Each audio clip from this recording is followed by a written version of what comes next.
أعوذ بالله من الشيطان الرجيم. بسم الله الرحمن الرحيم.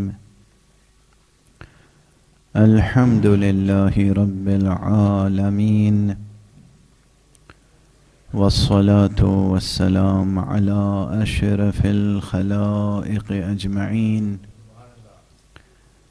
سيدنا وسيد الأولين والآخرين، حبيبنا وحبيب إله العالمين، إمام المرسلين وخاتم النبيين، شفيع المذنبين ورحمة للعالمين، أبي القاسم المصطفى محمد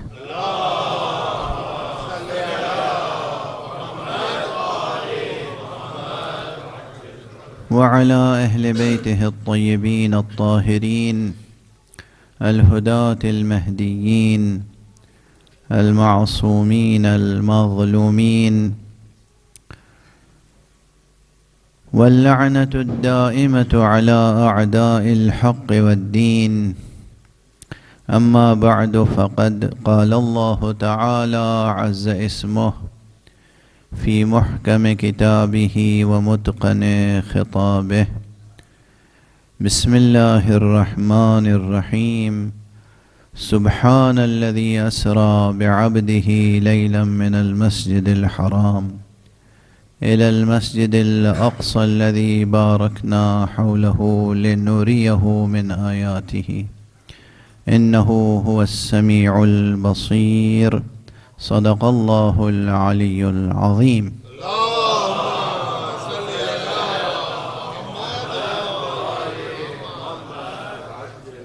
ایک اور بلند تر صلوات پڑھنا.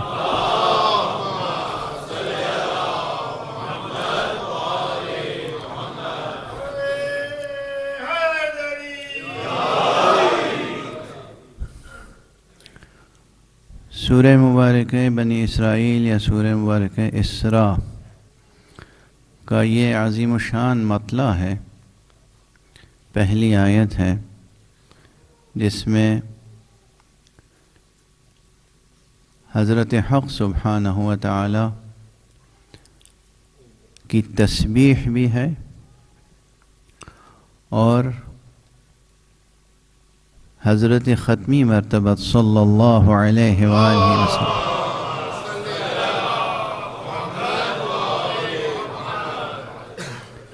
کہ اسراء کا تذکرہ بھی ہے اور عجب انداز سے ہے. چونکہ میں معراج و اسراء کے موضوع پر مفصل تقریریں کر چکا ہوں لاہور میں اور دوسرے مقامات پر، اور وہ تقریریں عام طور پر اب وہ اویلیبل ہیں، لوگ سنتے رہتے ہیں. جو چیزیں پڑھ چکا ہوں اس کا دہرانا مقصود بھی نہیں ہے، مناسب بھی نہیں ہے. تو ہمیشہ کسی نہ کسی ایسے رخ سے گفتگو کرنے کی کوشش کرتا ہوں کہ کچھ نئے مباحث سامنے آئیں، آپ بھی نئے انداز سے سماعت فرمائیں اور ہم بھی نئے انداز سے سوچیں.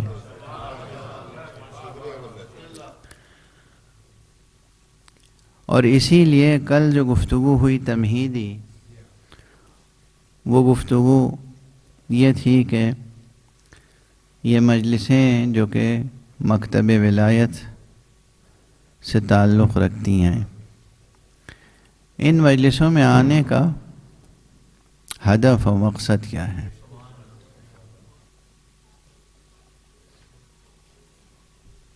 ہدف و مقصد کے معنی کیا ہیں؟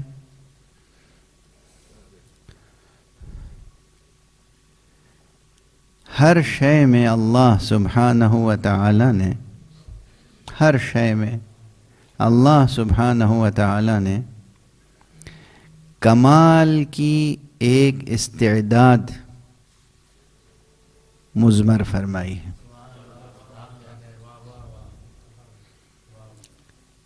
ایک بیج ہوتا ہے چھوٹا سا بیج، اس بیج کے اندر ایک بہت بڑا درخت چھپا ہوا ہے نا؟ تو اس بیج کا سفر کمال کیا ہے؟ اس تناور درخت کی شکل و صورت تک پہنچنا۔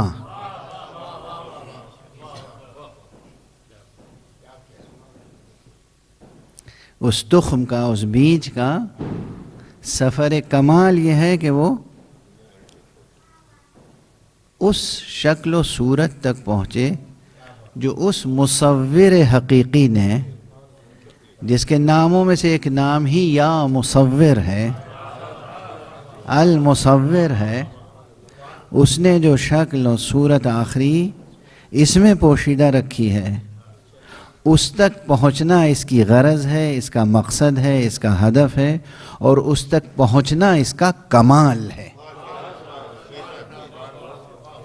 یہ واضح ہو گئی بات؟ اس ایک مثال سے آپ بہت کچھ سوچ سکتے ہیں۔ جیسے ایک چھوٹا سا بیج، اب پتہ نہیں کتنی مثالیں دی جا سکتی ہیں، لیکن ایسی مثالیں دیتے ہیں جو بچوں کو، جوانوں کو، نوجوانوں کو یاد رہیں، اور جو والدین اپنے بچوں کو دوبارہ دہرا کے سمجھا سکیں۔ آم کے درخت بہت بڑے بڑے ہوتے ہیں، لیکن آم کی گٹھلی کتنی سی ہوتی ہے؟ اچھا، آم کی ہی طرح بلکہ آم سے بھی بڑا کہیں پہ نیم کا درخت ہوتا ہے، لیکن نیم کی جو نمکولی ہے، جو اس کی چھوٹے دانے ہیں، وہ بہت چھوٹے ہوتے ہیں۔ اتنا چھوٹا سا دانہ یا آپ کی انگلی کی ایک پور سے بھی چھوٹا، اور اس کے اندر کتنا بڑا درخت چھپا ہوتا ہے۔ کیسا سایہ دار درخت، تناور اور سایہ دار۔ جس طرح ایک چھوٹے سے دانے میں اتنا بڑا درخت چھپا ہوتا ہے۔ اچھا، یہ تو درخت کا ظاہری وجود ہے، یہ تو درخت کا ظاہری وجود ہے، تنا ہے اور شاخیں ہیں، اور ایسے سامنے تشریف لائیے۔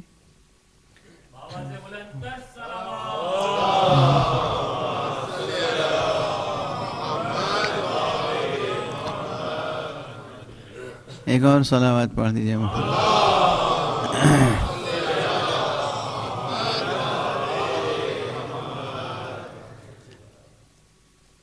یہ ظاہری وجود ہے درخت کا، اور اس ظاہری وجود تک پہنچنا یہ کیا ہے؟ ایک سیر ہے، سیر طبیعی۔ یہ ایک سفر ہے فطری، طبیعی، یہ ایک نیچرل پروسیس ہے، یہ ایک موشن ہے، ایک موومنٹ ہے جو ہونا ہے، اور اس کو اس درجہ کمال ظاہری تک پہنچنا ہے۔ تو اس کے لیے بھی ایک لفظ استعمال کیا جا سکتا ہے جسے کہتے ہیں سیر۔ اب آپ یوں ہی سمجھ لیجئے فی الحال بچوں کو سمجھانے کے لیے، دن کی روشنی میں ہو تو سیر، اور رات کی تاریکی میں ہو تو اسراء۔ اب بچوں کو سمجھانے کے لیے ابھی اس میں، ہاں، چونکہ سفر، دونوں سفر کی تاثیر بدل جاتی ہے، دن کی روشنی میں سفر اور رات کی تاریکی میں سفر، لیکن سفر دونوں میں جاری رہ سکتا ہے۔ شرط یہ ہے، سفر جاری رکھنے کی ایک بڑی شرط یہ ہے کہ دن میں اگر سفر کر رہا ہو انسان تو وہ سورج کی روشنی سے استفادہ کرنے کے لائق ہو، اور رات میں سفر کر رہا ہو تو یا تو چاندنی ہو یا اس کے ساتھ روشنی ہو۔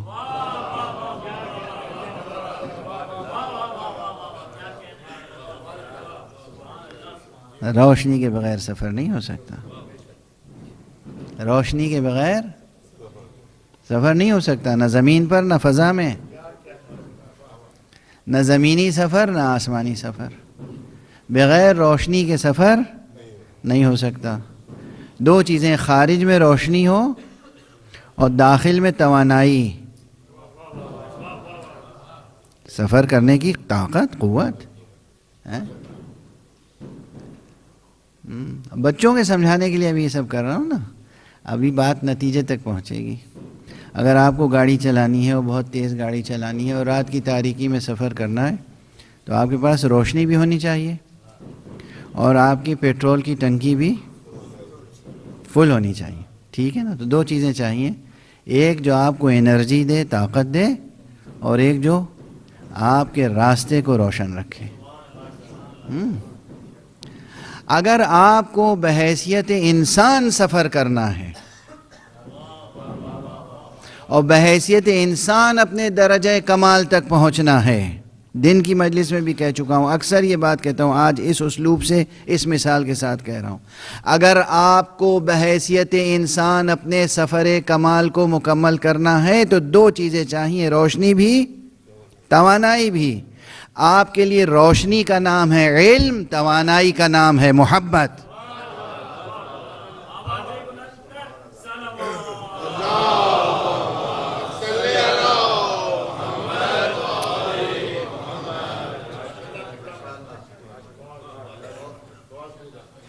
پیغام پہنچ گیا؟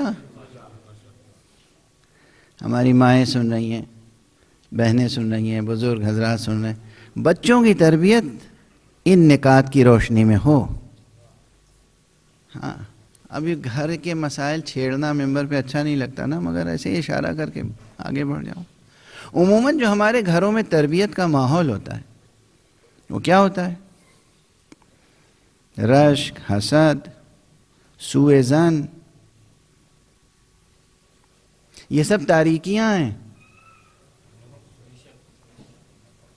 یہ رشتہ دار ایسا ہے اور وہ رشتہ دار ایسا ہے اور اس سے تم کو نظر بد لگ جائے گی اور اس سے تمہیں یہ ہو جائے گا اور وہ نقصان پہنچ جائے گا، اور رشتہ داروں میں ہو یا دوستوں میں ہو یا احباب میں ہو یا سوسائٹی میں ہو یا انجمنوں میں ہو، یہ جو ایک دوسرے سے رشک اور حسد اور نفرت و منافرت ہے، اس سے اگر بلند ہو کے صرف دو چیزوں کو اپنے سامنے رکھیں، ایک محبت اور ایک علم و آگہی، پھر دیکھیے آپ کے بچے کیسے بنتے ہیں۔ آپ کے بچے ویسے ہی بنیں گے جیسے قمبر تھے اور حر۔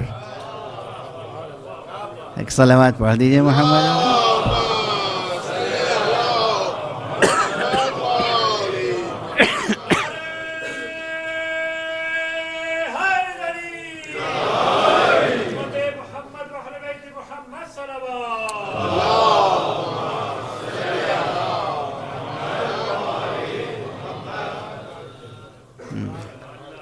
سبجیکٹ تو مشکل ہے مگر زبان میرا خیال ہے اتنی مشکل نہیں ہے نا، میسج کنوے ہو رہا ہے۔ تو جیسے وہ درخت کی مثال تھی، پھر وہیں پہ آ جاؤں۔ اصل موضوع کیا؟ اسراء و معراج، یہ عنوان ذہن میں رہے۔ وہ اسراء پیغمبر، وہ معراج پیغمبر اپنی جگہ، ابھی وہ ہم کیا سمجھ سکیں گے، مگر یہ سب قرآن میں محفوظ رکھا گیا، روایات میں محفوظ رکھا گیا، اس لیے تاکہ ہم اور آپ اپنے سفر وجودی کو بھی مرتبہ کمال تک پہنچا سکیں۔ پہلے تو یہ سمجھیں کہ آخر ہمیں بھی ایک سفر طے کرنا ہے۔ وہ کون سا سفر؟ اس زمین پر، اس جسم کا، اسے کوئی بڑا کرنا ہے کھینچتان کے۔ ایک صلوات پڑھ دیجئے محمد۔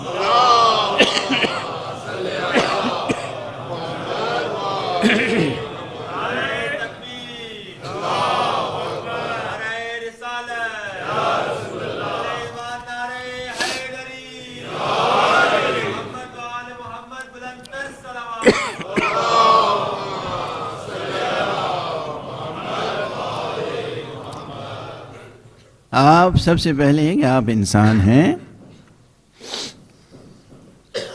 اور بحیثیت انسان باقی رہنا ہے، اور بحیثیت انسان اپنی شناخت بنانی ہے، اور بحیثیت انسان اپنا سفر وجودی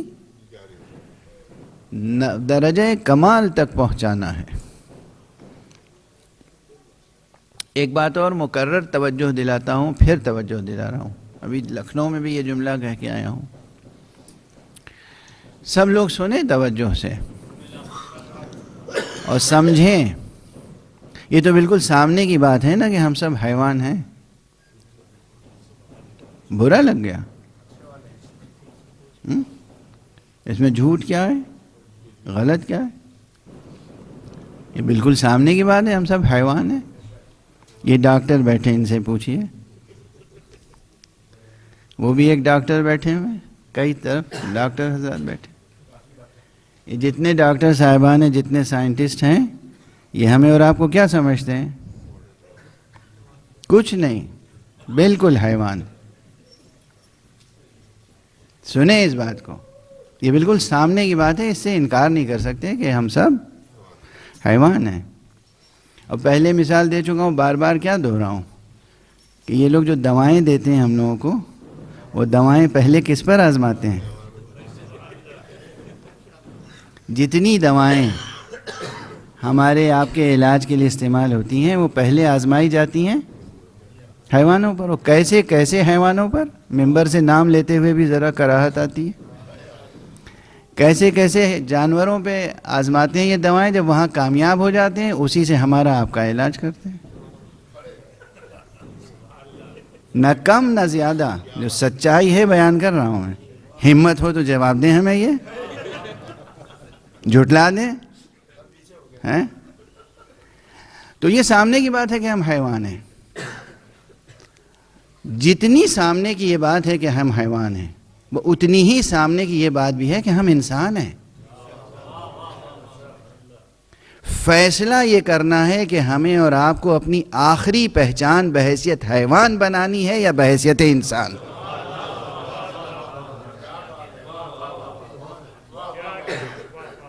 فیصلہ یہ کرنا ہے. بحیثیت انسان اپنی شناخت قائم رکھنی ہے یا بحیثیت حیوان. مطلب دونوں راستے کھلے ہوئے ہیں. بحیثیت حیوان اپنی شناخت قائم کرنی ہے تو بڑی بڑی شناخت ہو سکتی ہے. ڈونلڈ ٹرمپ بن سکتے ہیں آپ، نتن یاہو بن سکتے ہیں آپ، یہ سب بڑے بڑے حیوانات ہیں. لیکن بحیثیت انسان اگر اپنی شناخت بنانی ہے تو آپ کو قمبر کا نام یاد رکھنا ہوگا، آپ کو حر کا نام یاد رکھنا ہوگا، آپ کو سلمان کا نام یاد رکھنا ہوگا.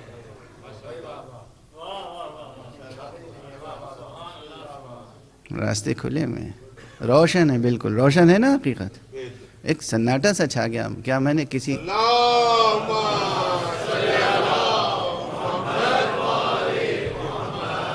کیا زیادہ ڈر لگتا ہے نتن یاہو سے اور ڈونلڈ ٹرمپ سے؟ حیوانات ہیں یہ، حیوانات مکروہ ترین حیوانات.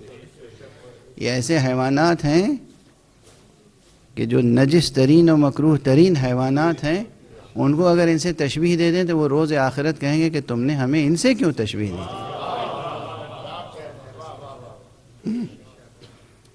یہی حال ان کی ہے جو دشمنان اہل بیت ہیں، ان کا بھی یہی حال ہے. جو دشمنان اہل بیت ہیں، جو دشمنان زہرا ہیں، جو دشمنان علی ہیں، جو دشمنان حسن و حسین ہیں، اور جو دشمنان دوستان حسن و حسین ہیں، جو دشمنان محبان حسن و حسین ہیں، ان سب کا یہ حال ہے. آپ ان کو کسی نجس ترین حیوان سے بھی مشابہ نہیں قرار دے سکتے، کیونکہ وہ حیوان شکایت کرے گا خدا کے سامنے.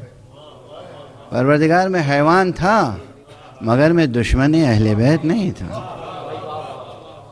میں دشمن محمد و آل محمد نہیں تھا، میں دشمن خدا و رسول نہیں تھا. تو یہ واضح رہے کہ ہمیں دونوں چیزیں کھلی ہوئی ہیں. ہماری ایک حیثیت حیوان کی ہے اور ایک حیثیت ہماری انسان کی. اور جس طرح وہ بڑا سا نیم کا درخت ایک چھوٹے سے بیج میں چھپا ہوا ہوتا ہے، اور میں نے کہا یہ اس کا ظاہری سفر ہے ابھی کہ تناور ہوا اور شاخیں آئیں، اور اس کا ایک اور دائرہ اثر ہے.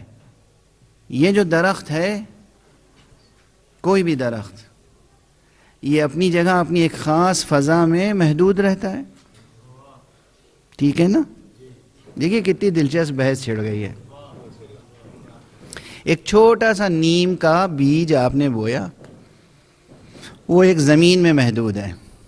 اسے صحیح روشنی ملی، صحیح آب و ہوا ملی، صحیح غذا ملی، صحیح اس نے زمین سے اپنی غذا لی، اور تناور درخت ہوا، مکمل اپنے ظاہری کمال تک پہنچا، جو ظاہری شکل و صورت ہے پہنچا. تناور درخت، گھیر دار پیڑ، بڑا سا اور سایہ دار، اور اس میں پھل آئے اور پھول آئے. یہ سب ہے اس کا ظاہری کمال.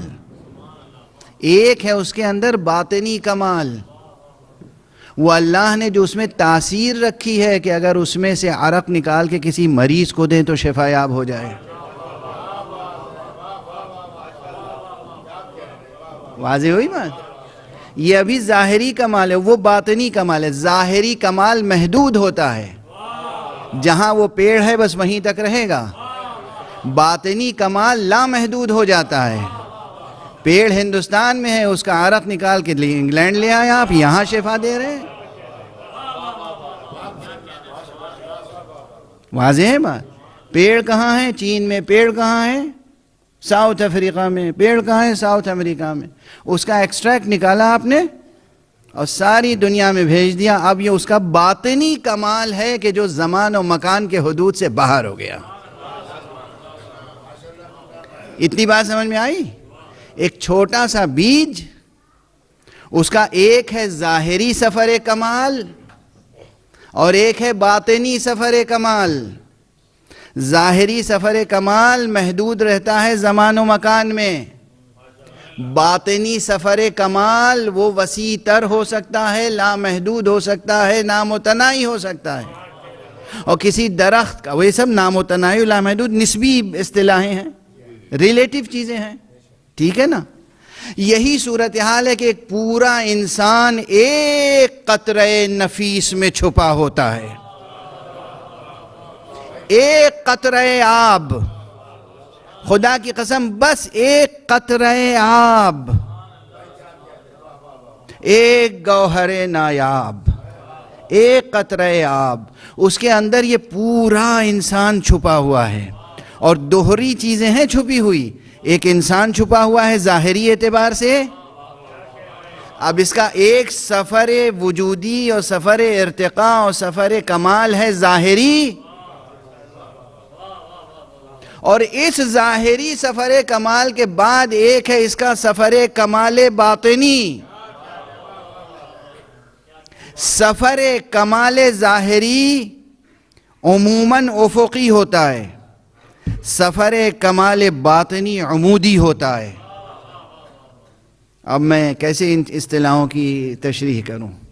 سفر کمال ظاہری ایک فضا میں محدود ہے. آپ پیدا ہوئے کہیں پر، پلے بڑھے، پروان چڑھے، پڑھا لکھا، اور آپ کا ایک وجود ہے جو دنیا پہچانتی ہے، اور جہاں آپ ہیں وہیں تک آپ کا سایہ ہے. لیکن اگر آپ نے اپنی روح کو پروان چڑھا لیا، اور اگر آپ نے اس میں یہ دو جوہر پروان چڑھا لیے، جس میں سے ایک کا نام ہے علم اور ایک کا نام ہے محبت، تو آپ کے جسم کا سایہ تو محدود رہے گا، آپ کے روح کی روشنی لامحدود ہو جائے گی. آپ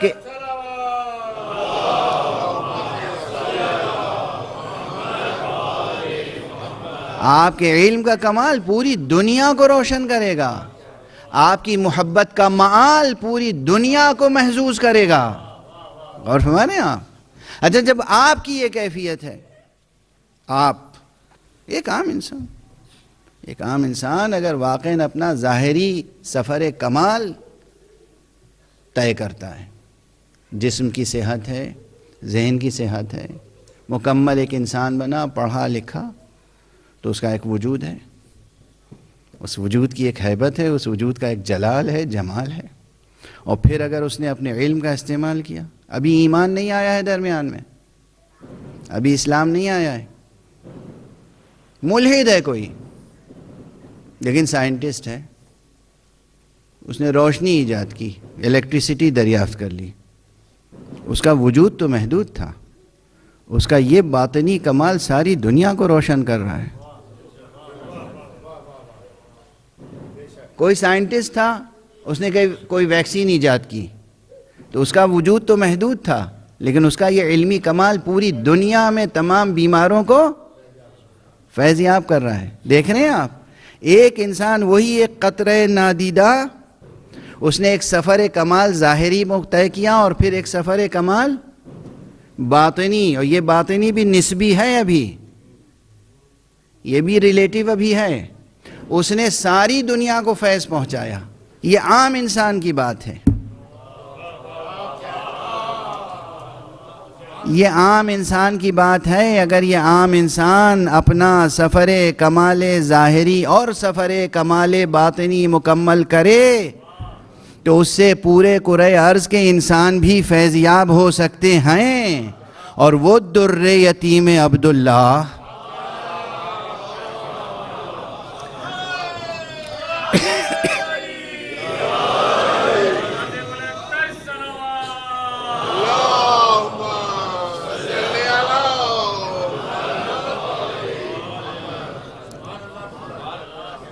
وہ گوہر نایاب آمنہ، وہ جسے پروردگار نے بنایا ہی تھا رحمت للعالمین، وہ جسے پروردگار نے سند دی تھی انک لعلی خلق عظیم، اس کا سفر کمال ظاہری کیا تھا، پھر اس کا سفر کمال باطنی کیا تھا۔ اگر یہ بات سمجھ میں آ سکے تب کوئی سمجھ سکتا ہے کہ اسراء کی حقیقت کیا ہے اور معراج کی حقیقت کیا ہے۔ ایک صلوات پڑھ دیجئے محمد وآلہ۔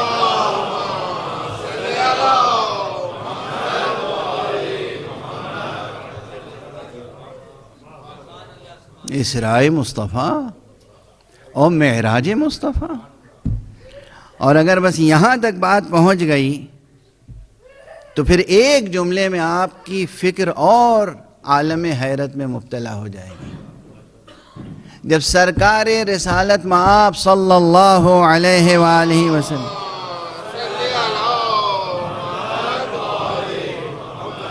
کہاں سفر ظاہری اور سفر باطنی اور سفر اسراء اور سفر معراج، سفر اسراء کیا تھا؟ تقریباً افقی، اور سفر معراج کیا تھا؟ عمودی۔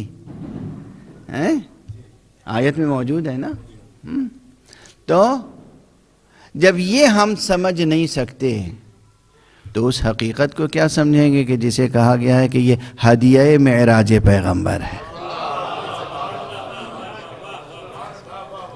پیغمبر نے جب سفر معراج اختیار فرمایا اور حق سبحانہ و تعالی نے جب معراج پہ بلایا ہے تو عموماً یہ ہوتا ہے کہ آپ کسی کو بلاتے ہیں تو جاتے وقت آپ کوئی نفیس ہدیہ دیتے ہیں، اور ہدیہ بھی دیتے ہیں تو یا ہدیہ اپنے لائق دیتے ہیں یا اس کے لائق دیتے ہیں۔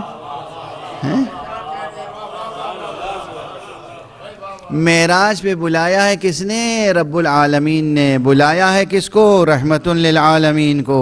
تو ہدیہ یا اس رب العالمین کے لائق ہوگا یا رحمت للعالمین کے لائق ہوگا، اور اس ہدیہ معراج پیغمبر کا نام فاطمہ زہرا ہے۔ صلوات پڑھ دیجئے محمد وآلہ۔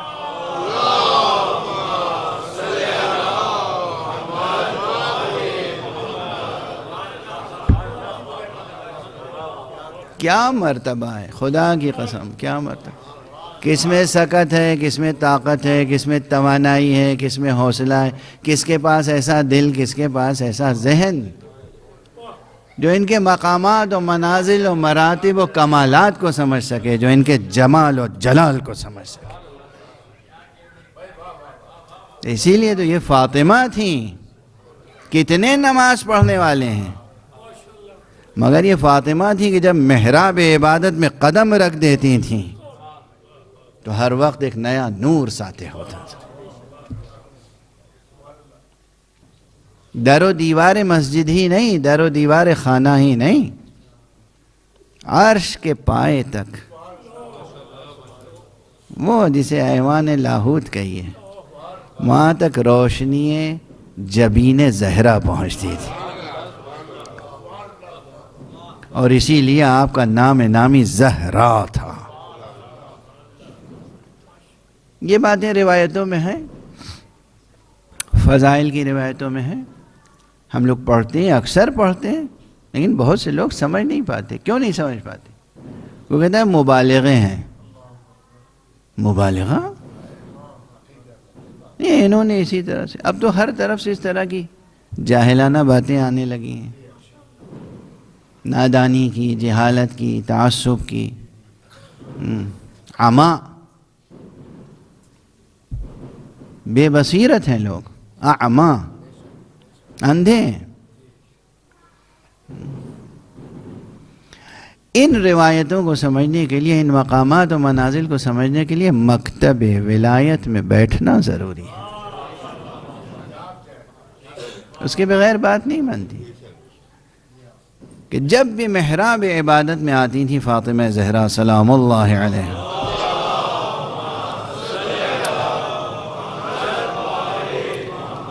آپ کی پیشانی سے نور ساطع ہوتا تھا، اور وہ نور پوری کائنات کو روشن کرتا تھا۔ اچھا، وہ نور کون دیکھتا تھا؟ ایک عجیب و غریب بات ہے، سوال کرنے والے سوال کریں تو میں جواب دوں۔ عموماً نور کی صفت ہی یہ ہے کہ وہ خود نظر نہیں آتا، دوسری چیزوں کو قابل رؤیت بنا دیتا ہے۔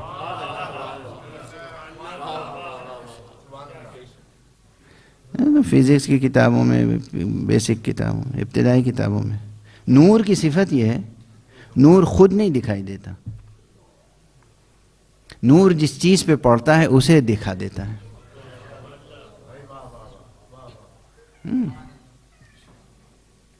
اگر یہ بات سمجھ میں آتی ہے تو پھر یہ نہ پوچھے گا کہ حضرت زہرا کا نور ہمیں نظر کیوں نہیں آتا تھا۔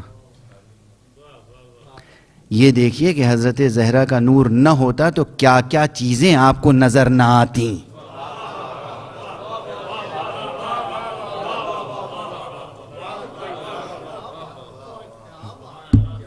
یاد رکھیے گا یہ بحث یاد رکھیے گا۔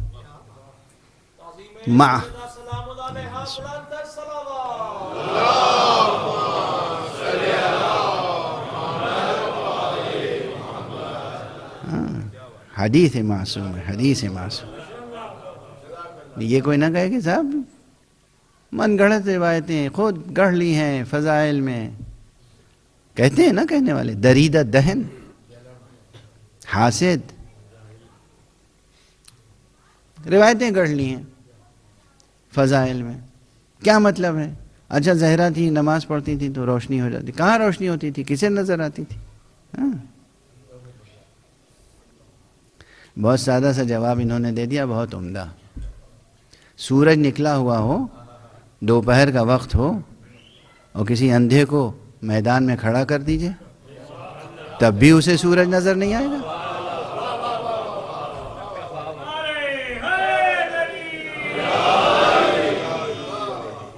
نظر آئے گا؟ نہیں نظر آئے گا، چونکہ اس کے پاس وہ آلہ ہی نہیں ہے، وہ وسیلہ ہی نہیں ہے، وہ ذریعہ ہی نہیں ہے جس سے وہ روشنی کو یا کسی روشن شے کو دیکھ سکے۔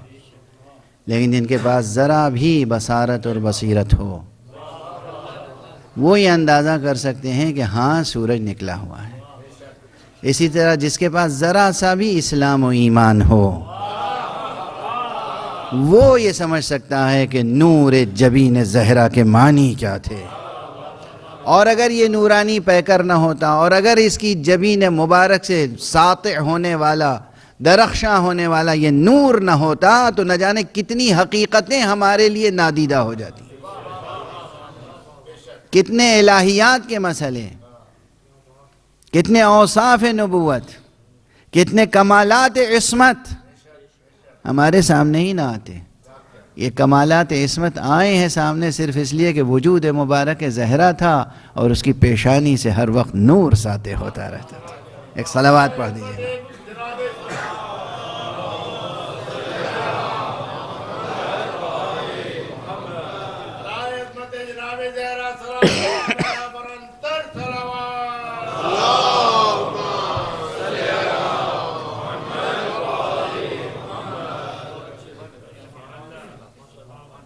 پروردگار آپ لوگوں کے قلوب کو بیدار رکھے، ذہنوں کو روشن رکھے۔ یہ وہ مقامات ہیں، یہ جو فضائل ہیں، یہ کسی نانجیب کی سمجھ میں نہیں آ سکتے۔ اس کے لیے حسب چاہیے، نسب چاہیے، نجابت چاہیے، طہارت چاہیے، نفاست طبع چاہیے، اس کے لیے ذوق الہی چاہیے۔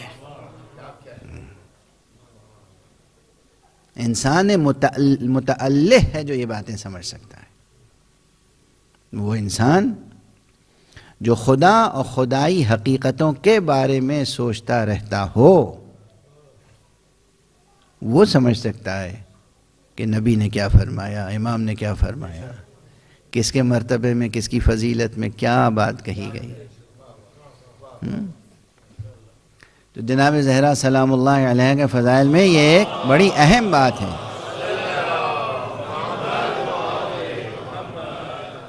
جب میں نے ابھی تھوڑی دیر پہلے مثال دی تھی، کیا دی تھی کہ ایک سفر کمال ظاہری ہوتا ہے، ایک سفر کمال باطنی ہوتا ہے، اور وہ نامتناہی ہوتا ہے۔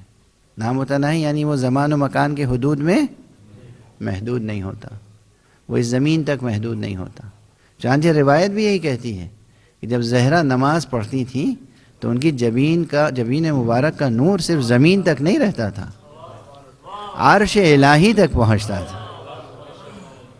اب میں اپنے ذوق کے مطابق، اب آپ اسے خطیبانہ جملہ کہہ لیں یا شاعرانہ جملہ کہہ لیں، ہم تو اس ظاہری سورج کے طلوع و غروب و زوال سے گویا نماز کا وقت معین کرتے ہیں۔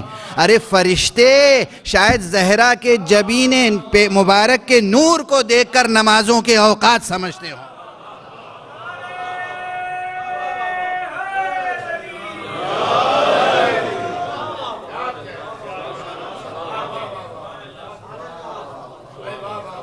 یہ ہے مقام زہرا، یہ ہے مقام ان کے وجود مبارک کا کمال، ان کے وجود مبارک کا کمال۔ اس لیے کہ ان کمالات کا اس لیے تصور کرنا چاہیے کہ یہ ثمرہ معراج پیغمبر ہے۔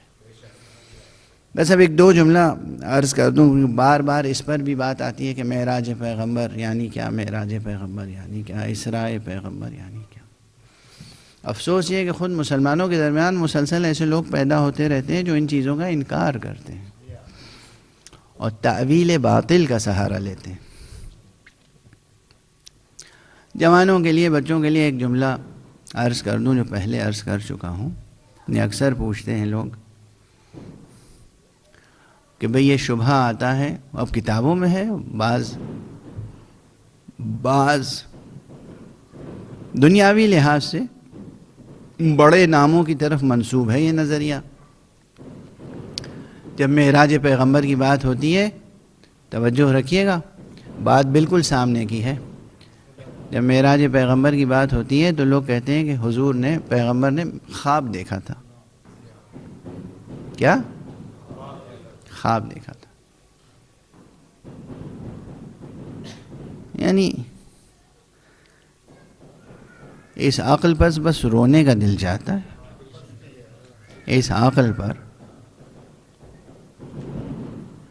خواب کو کوئی معراج کہتا ہے۔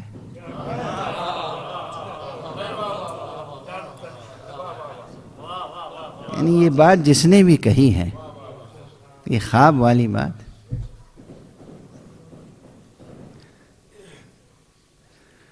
اگر مصطفیٰ کی معراج خواب ہے تو پھر پورا دین خیال ہو کے رہ جائے گا۔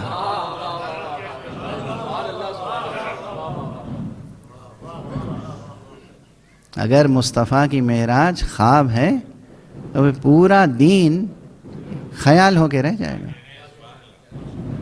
خواب، قرآن مجید پڑھیے اگر آپ مسلمان ہیں، اور یہ سمجھ لیجئے ایک بہت بڑی بحث کا ایک جواب تو یہ ہے، اللہ سبحانہ و تعالی نے جہاں جسے خواب دکھایا وہاں یہ کہہ کے بیان کیا کہ میں نے خواب دکھایا۔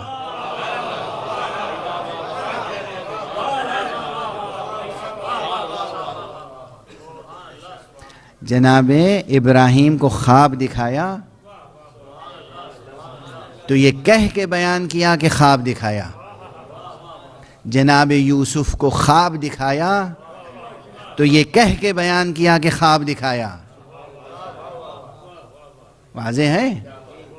اگر پیغمبر کو خواب دکھایا ہوتا تو یہ کہتا کہ ہم نے خواب دکھایا، یہ نہیں فرمایا کہ ہم نے خواب دکھایا۔ جہاں خواب دکھایا وہ الگ ہے، وحی کی قسموں میں سے ایک خواب ہے۔ خواب میں جو چیز دکھائی اس کا اعتراف کیجئے۔ حضور کو خواب میں تو ایک شجرہ ملعونہ کو بھی دکھایا تھا،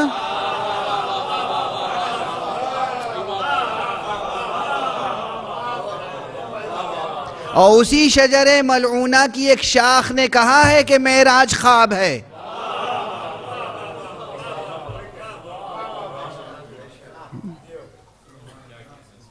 خواب کا ہے ذکر اسی سورہ میں، آخر میں خواب کا بیان ہے اسی سورہ بنی اسرائیل میں۔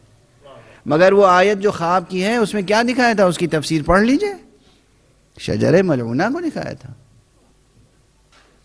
لیکن یہاں پر خواب کا لفظ ہے ہی نہیں۔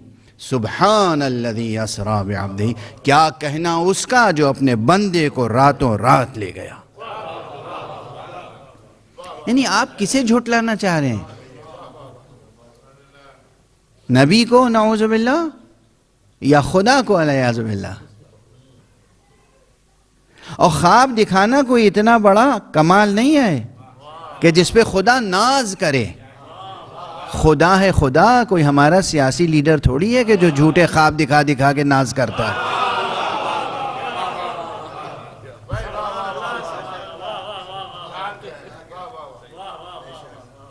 یہ جو دنیا کے سو کالڈ سیاسی لیڈر ہیں، یہ سبز باغ دکھا دکھا کے خوب ووٹ بھی لیتے ہیں اور سبز باغ دکھا دکھا کے ناز کرتے ہیں۔ خدا ہے اور خدا ناز کر رہا ہے۔ ایک دو جملے اور عرض کر دوں، اپنے پیغمبر کی بھی عظمت کو سمجھیں۔ جب تک پیغمبر کی عظمت سمجھ میں نہیں آئے گی، پیغمبر کو اپنے جیسا نہ سمجھیں۔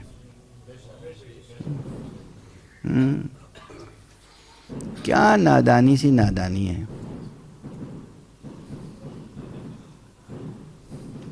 اب بعض مثالیں آتی ہیں کہ گھوم پھر کے وہی ذہن میں آ جاتی ہیں، بچوں کو سمجھانے کے لیے دہرا دیتا ہوں۔ دیکھیے، اس دنیا میں کتنی قسم کی مخلوقات ہیں؟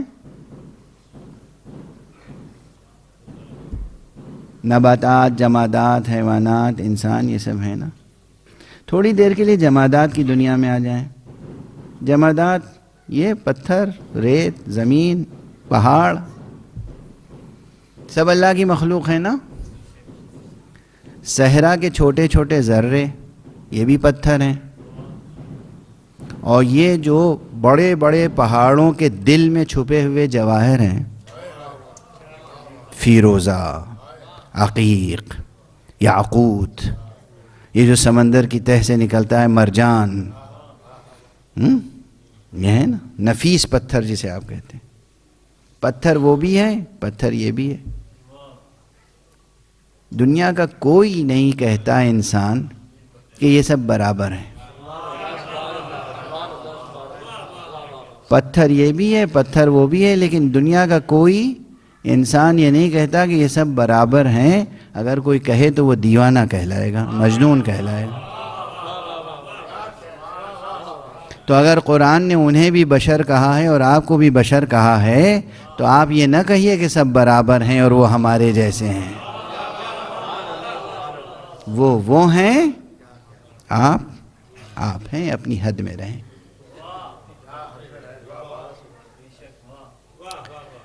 تو پیغمبر اکرم صلی اللہ علیہ وآلہ وسلم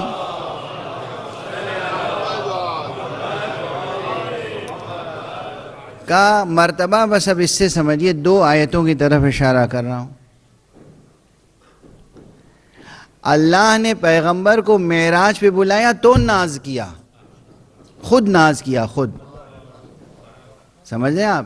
یہ نہیں ہے کہ رسول اللہ نے ناز کیا ہو، فخر کیا ہو کہ دیکھو لوگوں ہم معراج پر گئے تھے۔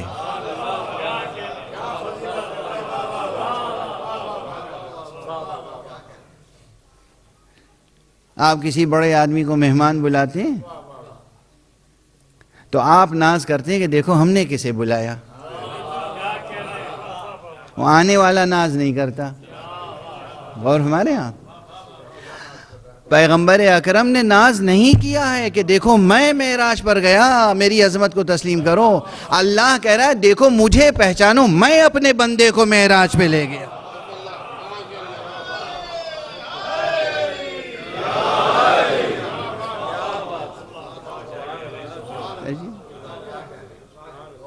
واضح ہے. اچھا عجب ہے مقام پیغمبر, خدا کی قسم. بس ایک جملہ عرض کروں گا اور آج کی گفتگو یہیں روک دوں گا. عجب ہے مقام پیغمبر. یہ پیغمبر وہ ہے جسے پروردگار نے آسمانوں پر مقام سدرۃ المنتہا پر, بلکہ اس سے بھی آگے مقام قاب قوسین و ادنیٰ پر بلایا تو ناز کیا. اور یہ پیغمبر وہ ہے کہ جسے اس زمین پر بھیجا تو ناز کیا. میں سورہ جمعہ ہر نماز جمعہ میں پڑھتے ہیں, هو الذی بعث فی الامیین رسولا منہم, وہی ہے وہ خدا جس نے بھیجا ہے. یہ گویا ناز کر رہا ہے بھیجنے پر. بلایا تو ناز کیا, بھیجا تو ناز کیا. یہ ہے پیغمبر خاتم کی عظمت. اور انہیں آپ کہہ رہے ہیں ہمارے جیسے تھے, ان کی اسراء کا انکار, ان کی معراج کا انکار, ان کی عصمت کا انکار. اس مرتبہ تو میرا ارادہ یہ تھا کہ یہ تینوں مجلسیں صرف عصمت کے موضوع پر پڑھوں گا, مگر اتفاق سے کل ممبر پہ آیا تو ذہن بدل گیا. عصمت, عصمت پیغمبر, عصمت انبیاء, عصمت ائمہ ایک بڑا موضوع ہے, اور اس پر بھی اکثر اعتراضات ہوتے رہتے ہیں. انشاءاللہ زندگی رہی تو پھر عرض کروں گا, وہ کچھ مطالب ممکن ہوا کہ کل عرض کر سکوں تو عرض کروں گا. لیکن بہرحال عصمت انبیاء اپنی جگہ ایک موضوع ہے, عصمت پیغمبر کا انکار کرنے والے بھی موجود ہیں. اگر مکمل عصمت پیغمبر کا انکار نہیں کر پاتے تو کم سے کم یہ کوشش ہوتی ہے کہ پیغمبر دین پہنچانے میں بس معصوم تھے, باقی زندگی کے معاملات میں معصوم نہیں تھے. اب آپ یہ بتائیے عزیز گرامی, وہ خط فاصل کون کھینچے گا, کون بتائے گا کہ رسول کا کون سا عمل دین ہے, کون سا عمل دین سے خارج ہے؟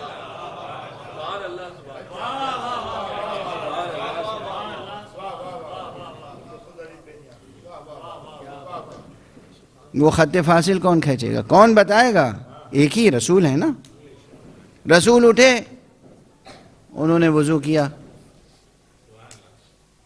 پانی لیا ہاتھ میں, 3 بار دھویا, کلی کی, استشمام کیا, چہرے پہ پانی ڈالا, دونوں ہاتھوں کو دھویا, مسح کیا.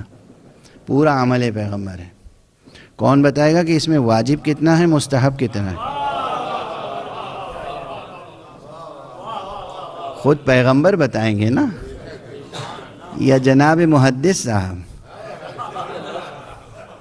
یا جناب مجتہد صاحب, یہ کوئی فقیہ, کوئی مجتہد, کوئی محدث, کوئی اصولی, کوئی اخباری, کوئی ملنگ, کون طے کرے گا؟ کوئی نہیں طے کر سکتا کہ حضور علیہ الصلوۃ والسلام کا کون سا عمل واجب ہے, کون سا مستحب, خود جب تک واضح نہ کریں. یا وہ واضح کریں یا وہ واضح کرے جو جان مصطفیٰ کا درجہ رکھتا ہو.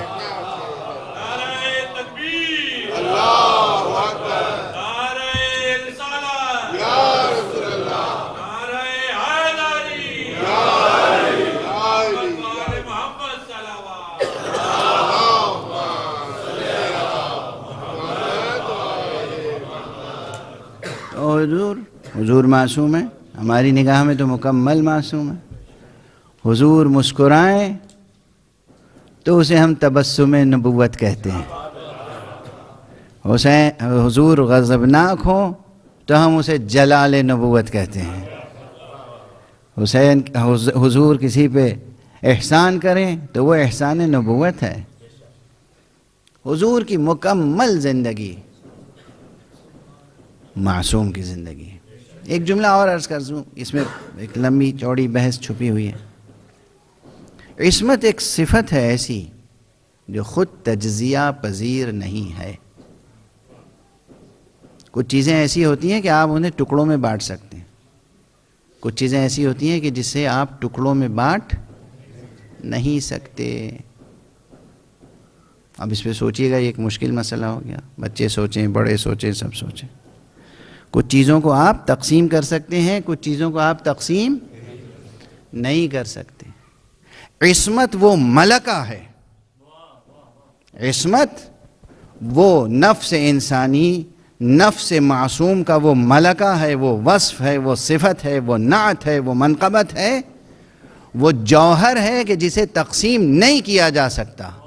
دراصل عصمت اس غلبے کا نام ہے کہ جو انسان کو حاصل ہوتا ہے کہ اپنے نفس کو کسی بھی مسئلے میں غلطی سے بچا کے رکھتا ہے، خطا سے بچا کے رکھتا ہے، سہو و نسیان سے بچا کے رکھتا ہے۔ تو اگر یہ جوہر ہے تو اس انسان میں ہے، نہیں ہے تو نہیں ہے۔ عصمت وہ جوہر ہے۔ اب اس کی ایک آسان سی مثال دے دوں، کوئی MBBS ڈاکٹر ہو گیا، ڈاکٹر ہے یا نہیں ہے؟ ہے، وہ ڈاکٹر ہے۔ جتنا اسے علم ہے وہ علم تجزیہ پذیر نہیں ہے۔ یہ نہیں کہ صاحب وہ دن میں بخار آئے تو سمجھ جائے گا، رات میں بخار آئے تو نہیں سمجھے گا، ٹھیک ہے مثلا۔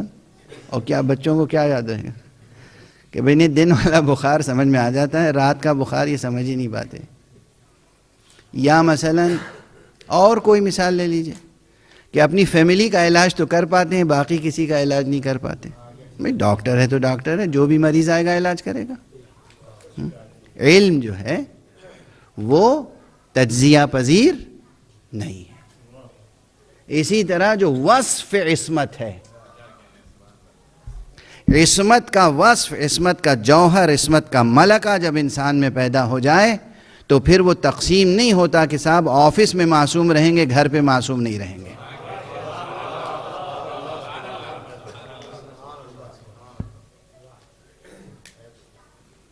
اس کی ذرا ایک کمزور سی مثال دیں جو شایان شان پیغمبر نہیں ہے، مگر ایک کمزور سی مثال دے دیں۔ لوگ طرح طرح کے ہوتے ہیں، کچھ لوگ ایسے ہوتے ہیں جو واقعاً فطری طور پر، خلقی طور پر ان کا اخلاق ایسا ہوتا ہے، نفس ایسا مضبوط ہوتا ہے کہ وہ جھوٹ نہیں بولتے کبھی۔ ماں باپ اپنے بچوں میں کبھی کبھی کہتے ہیں کہ میرا یہ بچہ نا یہ کبھی کبھی جھوٹ بول دیتا ہے، مگر یہ بچہ ہرگز جھوٹ نہیں بولتا۔ کتنی بڑی غلطی ہو جائے، نقصان ہو جائے، اس سے بتا دے گا کہ جی مجھ سے نقصان ہوا ہے۔ لیکن یہ بچہ دوسرا جو ہے یہ چھپاتا ہے۔ تو اب یہ نفس کی ایک کیفیت ہے، جو سچ بولتا ہے وہ آفس میں بھی سچ بولے گا، گھر پہ بھی سچ بولے گا۔ اور جو جھوٹ بول سکتا ہے، جو گھر پہ جھوٹ بول سکتا ہے، وہ آفس میں بھی جھوٹ بول سکتا ہے۔ اگر یہ مثال یاد رہ جائے تو پھر ایک جملہ کہہ کر بحث کو تمام کر دیں، عصمت کی بحث۔ جس بچے پہ یقین ہے کہ یہ سچ ہی بولتا ہے، گھر پہ سچ بولتا ہے، تو پھر شک بھی نہیں کیا جا سکتا کہ یہ دفتر میں جھوٹ بولے گا۔ لیکن اگر کسی بچے کے بارے میں، کسی شخص کے بارے میں یہ ہے کہ یہ گھر پہ جھوٹ بول دیتا ہے کبھی کبھی، تو یہ ذہن میں رہے گا کہ بھئی دفتر میں بھی کبھی کبھی جھوٹ بول سکتا ہے۔ شک آ گیا نا؟ اور جہاں شک آیا پھر اس پر آنکھ بند کہہ کے اعتبار نہیں کیا جا سکتا۔ اور نبی اللہ بھیجتا ہے اس لیے تاکہ تمام مخلوقات اس نبی پر آنکھ بند کر کے ایمان لائیں۔ نبی جو کہے وہ مانے، اور خود اس نبی کے لیے فرمایا ہے وَمَا آتَاكُمُ الرَّسُولُ فَخُذُوهُ وَمَا نَهَاكُمْ عَنْهُ فَانْتَهُوا۔ رسول جو دیں وہ لے لو، جس بات سے روک دیں رک جاؤ۔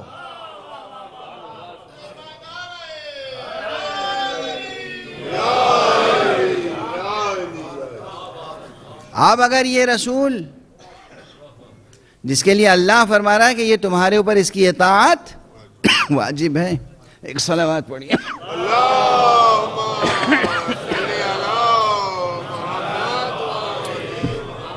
ایک صلوات پڑھ دیجیے مولانا صاحب، ٹھنڈا ہے ٹھنڈا ہے.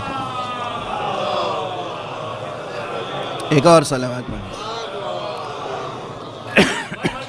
ایک اور صلوات.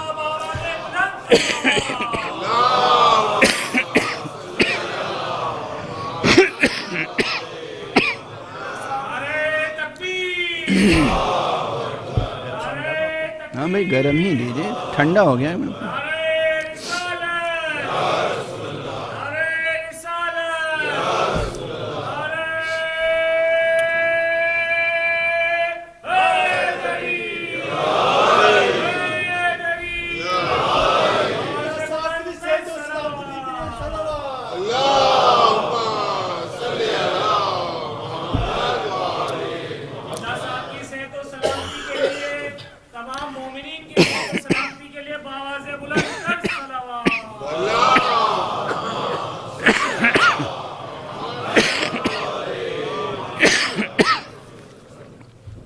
معذرت، بہت معذرت.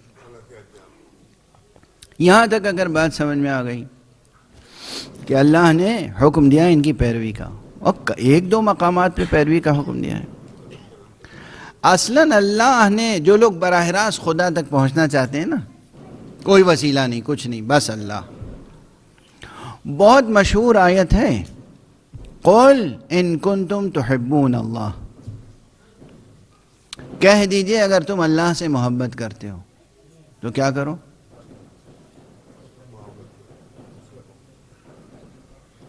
کہہ دیجئے اگر آپ اللہ سے محبت کرتے ہیں، اگر تم لوگ اللہ سے محبت کرتے ہو، قل ان کنتم تحبون اللہ فاتبعونی، تم میری پیروی کرو.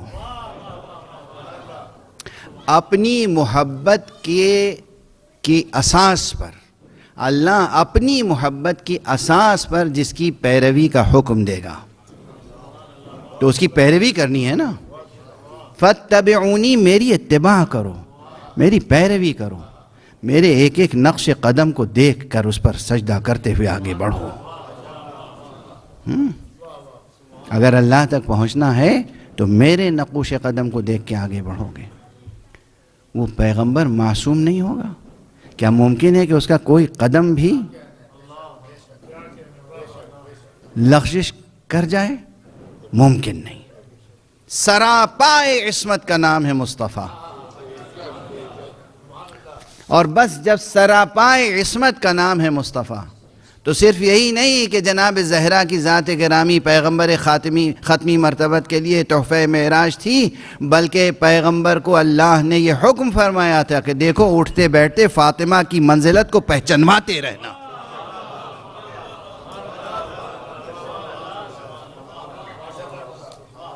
دنیا والوں کے سامنے فاطمہ کی عظمت کو پہچانواتے رہنا، یہی سبب تھا. اپنی خواہش نفس سے پیغمبر نہیں اٹھتے تھے. جب مسجد میں فاطمہ آ جاتی تھی گویا حکم رب تھا ان کے لیے، اٹھو فاطمہ کا استقبال کرو.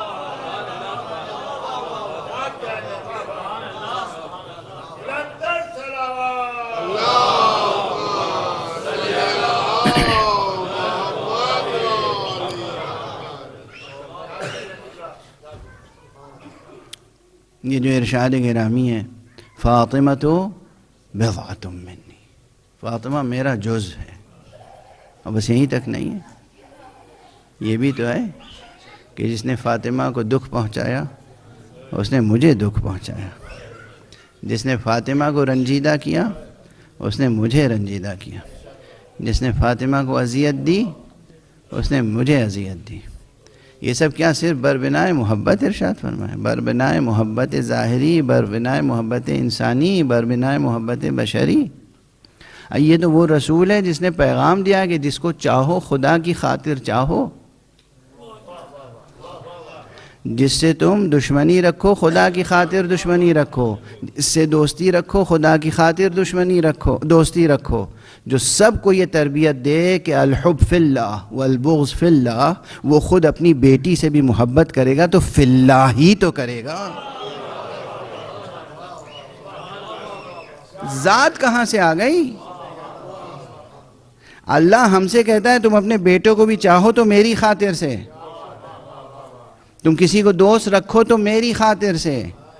تم دوستی دشمنی کا رشتہ رکھو تو ہمیشہ توحید کا قدم درمیان میں نہ ہو، خدا کی خاطر سے ہو. اس کا رسول جس نے یہ تعلیم دی وہ اپنی خواہش نفس کے مطابق کہے گا کوئی بات؟ العیاذ باللہ. پیغمبر نے بار بار عظمت اہل بیت کو، خصوصیت سے عظمت زہرا کو سمجھایا، اور بس قیامت تک اگر گریہ کرنا ہے تو اس بات پہ گریہ کرنا ہے کہ جس زہرا کی عظمت کو رسول نے پہچانوایا، اس زہرا کی کیسی اہل دنیا نے بے حرمتی کی ہے.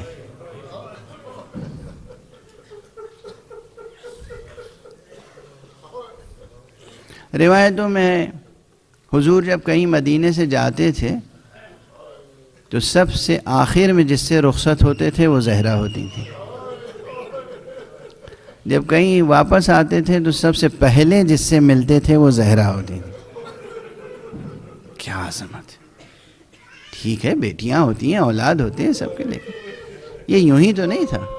حضور کہیں جا رہے ہیں، مدینے سے جا رہے ہیں کسی جنگ پر، کسی سفر پر، حج کا سفر ہو، عمرے کا سفر ہو، کوئی تجارت کا سفر ہو، کوئی سفر ہو، پیغمبر جا رہے ہیں، آخر میں سب سے آخر میں جس ذات سے ملتے تھے اور رخصت ہوتے تھے وہ فاطمہ.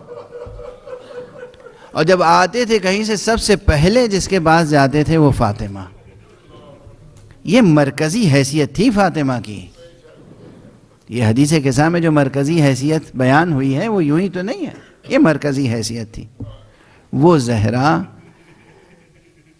جس کی نگاہ ختمی مرتبت میں یہ عظمت ہو، اس زہرا کے سامنے آ کے کوئی کہے کہ ہم تمہارا گھر جلا دیں گے.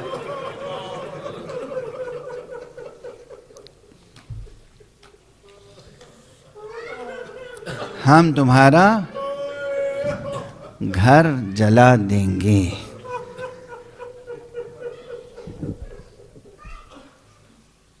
اور بس یہی نہیں کہ جلا دیں گے، پھر اس کے بعد کا جو فقرہ ہے نا وہ قیامت کا ہے. کہ بی بی زہرا نے فرمایا کہ کیا کہہ رہے ہو تم؟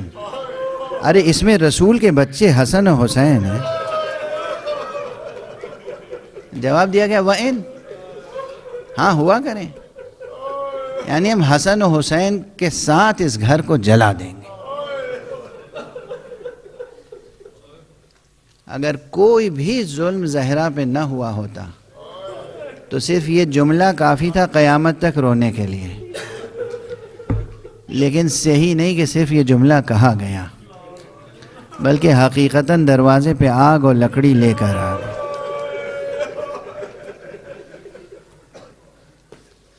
اب وہ روایتیں بھی ہیں کہ زہرا کی نگاہ کے سامنے کس طرح حضرت امیر المومنین کی توہین ہوئی.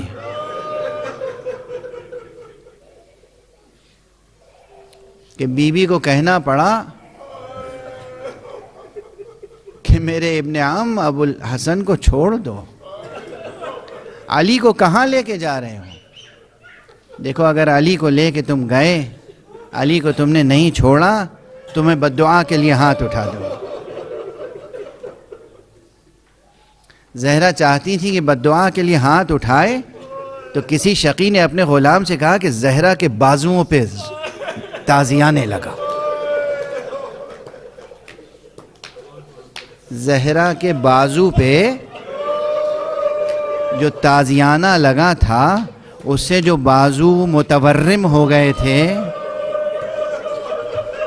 وہ ورم بھی علی نے اس وقت دیکھا جب غسل دے رہے تھے.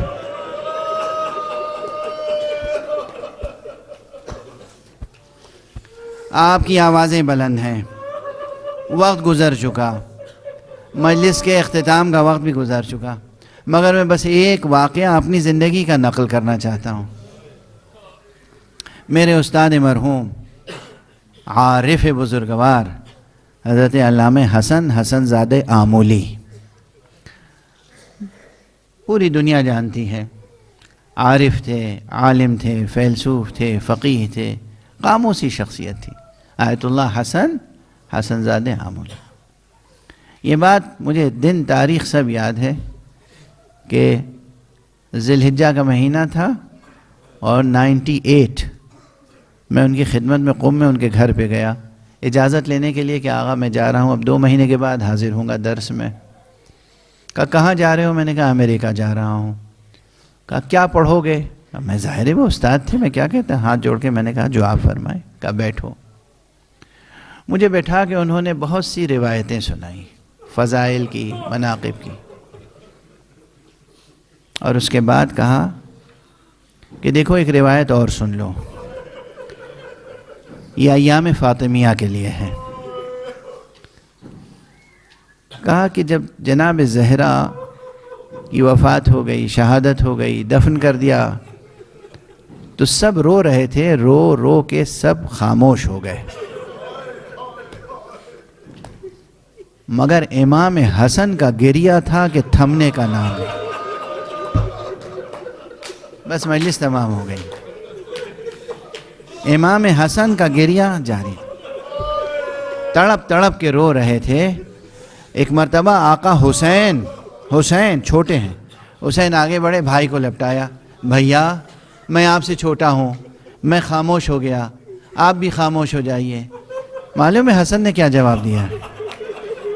ہاں حسین تم چھوٹے ہو، اسی لیے مادر گرامی تمہیں ساتھ میں نہیں لے گئی تھی۔ میری مادر گرامی پہ جو ظلم ہوا ہے، ارے اگر تم نے دیکھا ہوتا تو تم بھی اسی طرح تڑپ تڑپ کے گریہ کرتے۔